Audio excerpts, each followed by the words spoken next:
Émile Durkheim, nascido em 1858, vivendo até 1917, foi um dos sociólogos que tiveram uma passagem marcante na sociologia. Sendo um dos maiores pensadores do positivismo, elaborou as suas ideias tendo como ponto de partida o iluminismo e o positivismo, que para ele até então eram propostas de pensamento revolucionárias para o seu tempo.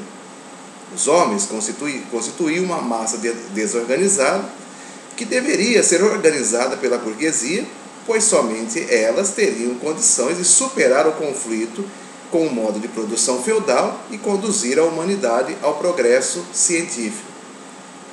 O tema central do seu trabalho é o conceito de anomia, ou seja, a partir do princípio que a sociedade deve ser ordenada pelos burgueses, qualquer conflito é visto como uma doença social, uma manifestação que impede o desenvolvimento social e pode ocasionar a ruína de toda a sociedade.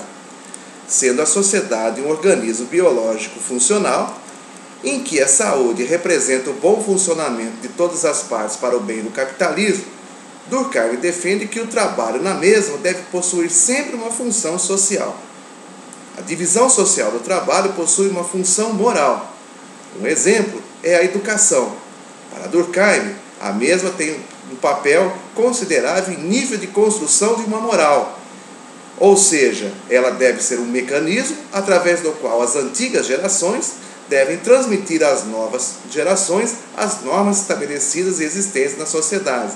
Em outras palavras, o conhecimento é algo a ser transmitido e não modificado. Para entender a sociedade, Durkheim propõe que a mesma possa ser analisada como uma coisa, iniciando aí a discussão sobre os fatos sociais. O fato social é uma coisa, e então pode ser analisado da mesma forma que as ciências naturais. A partir daí, todo conhecimento é objetivo e imutável, e para conhecer esse total objetivo é necessário, antes de mais nada, ser neutro, isento de valores, pois assim é possível conhecer como a sociedade se comporta. A relação de gênero. Durkheim defende que os trabalhadores devem se aproximar das mulheres para entender a vantagem da submissão. As mulheres, de acordo com Durkheim, são importantes dentro dos lares, possuem o seu papel da mesma forma que os trabalhadores, ao invés de se rebelarem, devem aceitar o seu novo papel, pois seriam instrumentos para a realização de um novo mundo. Assim, acredita em uma divisão sexual do trabalho, com os homens e mulheres desempenhando seu papel. As regras jurídicas constituiriam o aspecto fundamental que garantiria o bem-estar da sociedade, trazendo sanções àqueles que se comportassem como uma doença. O jurídico seria o remédio para os inconformados, restituindo e compensando os que fossem prejudicados. As regras jurídicas seriam mecanismos de dominação e regulação das relações capitalistas dentro da sociedade, trazendo sanções repressivas àqueles que impedissem o pleno funcionamento da organicidade da sociedade, bem como impondo regras compensatórias aos homens que tivessem uma ação social que privilegiasse o bem comum dessa mesma sociedade. É importante observar que Durkheim vivenciou um período de crises econômicas devido a conflitos constantes entre as classes trabalhadoras e os proprietários dos meios de produção.